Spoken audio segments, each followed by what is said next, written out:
Mike, in one of the letters we received from the state, one of their objections was that they were concerned that we were going to be proselytizing. Now, what do they mean by proselytizing, and what are they objecting to? And aren't we free to be able to give our message to people? We're not forcing our message upon people. No, that's a really important point. They couldn't define proselytize. The state couldn't, because no court has ever really defined that either. The U.S. Supreme Court or any of the lower federal courts have never been able to give a good definition, because the term itself is sort of hopelessly vague, and that's why it would be an impossible standard for the government to enforce. And yet they used that word in one of their letters to us. They did. In fact, that was one of the early stated objections, that they were afraid that someone at the park might proselytize, so they couldn't define it.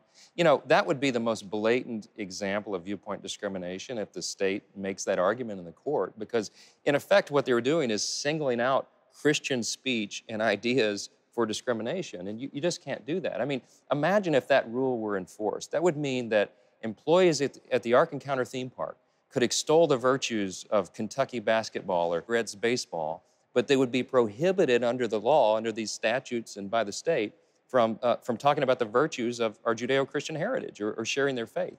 It's just sort of nonsensical in its idea, and yet that was one of the reasons that the state gave. And you know, you all have pointed out so many times, no one has to accept the viewpoint of Ark Encounter to come to this theme park. To the contrary, you've been very open about this. It's an invitation that goes out to everyone. And in fact, you've said, and I love this idea about supporting free speech, that you invite diverse viewpoints. You invite the atheists to come and visit. I mean, debate is healthy. That helps all of us hone our positions and defend our faith as we believe. And that's an important part of this. So there's no discrimination involved here whatsoever with regard to who will come to the park. We want everyone to come. That's what the free marketplace of ideas is all about.